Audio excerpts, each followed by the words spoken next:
Happy Friday, boys and girls. You made it through the second week of fifth grade science. Today is August 28th, 2020. Boys and girls, this entire week we have focused on the water cycle. We've talked about the process of the water cycle. We've talked about a cycle being a continuous flow of events happening. We've talked about precipitation. We've talked about evaporation. We've talked about condensation. And I know in your videos you've learned about a collection or a runoff. Boys and girls, those four components together, they make the water cycle. If one component is missing, guess what? The water cycle will not be a continuous flow. There will be a break in the water cycle. Just to recap, remember, precipitation is when water comes from the clouds. Remember, the water can come in various states of matter. Remember, states of matter, solid, liquid, or gas. Then, boys and girls, we talked about evaporation. Evaporation is when a liquid is heated up by the sun, and then the liquid turns into a vapor. It goes up back into the atmosphere and into the clouds, and it becomes a vapor.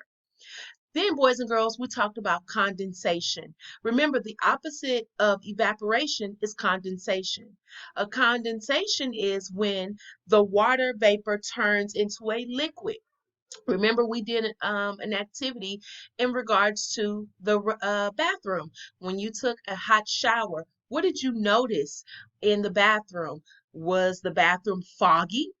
More than likely, it was probably foggy from the vapor and the heat. If you looked at your mirror, you may have seen that the mirror is foggy. You may see little droplets of water on the mirror. That's from a warm atmosphere and the coldness being the mirror, and the water hitting the cold surface, and it allows for it to become into a liquid. Boys and girls, I want you to think about the sun's role in the water cycle. Think about that for a moment. I'm going to share my screen.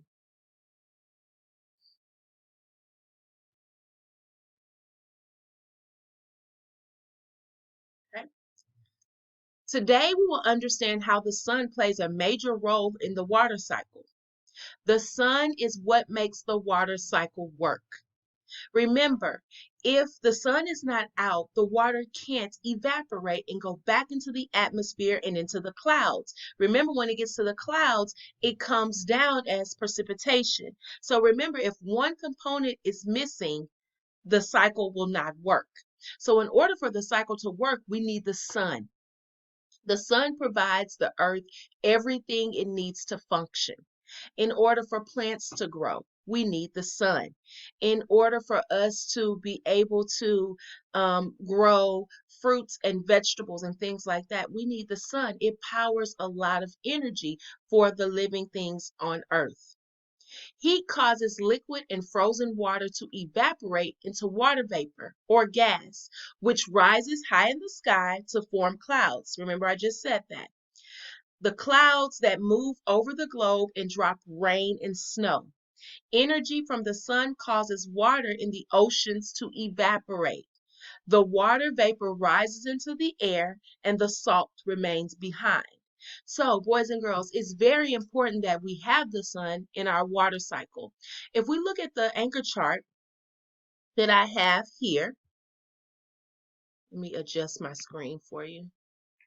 If we look at the anchor chart here, we see that we have the clouds, we have the sun, we have the ocean.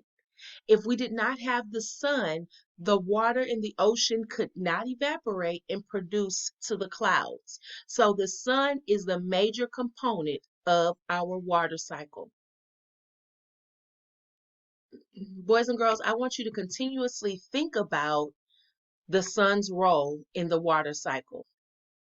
Today, after you view this video, you will have two assignments in your Schoology weekly skill folder. Okay? You will have two assignments that you will have to complete. The first assignment will be for you to create. You will create the water cycle. Okay, you're going to draw it. You're going to illustrate it on a piece of paper. Or if you are really into technology, you may want to create it on a Google Slide or a Google Doc, but you will create the water cycle. You must label the 4 stages or the steps. You will need to draw your own diagram. That means you cannot copy the images from the internet. So if you search water cycle, you can't copy that picture and upload it. You must create it on your own. Okay? Please ensure that you add color. You can take a picture and upload it to Schoology. So your first assignment is that you're going to illustrate the water cycle, kind of like what I have behind me, okay?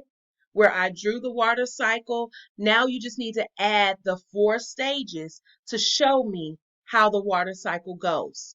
Remember, you can draw it, or if you are comfortable using the internet and using clip art and building clouds and things like that, you can use the Google Slide or Google Doc as well.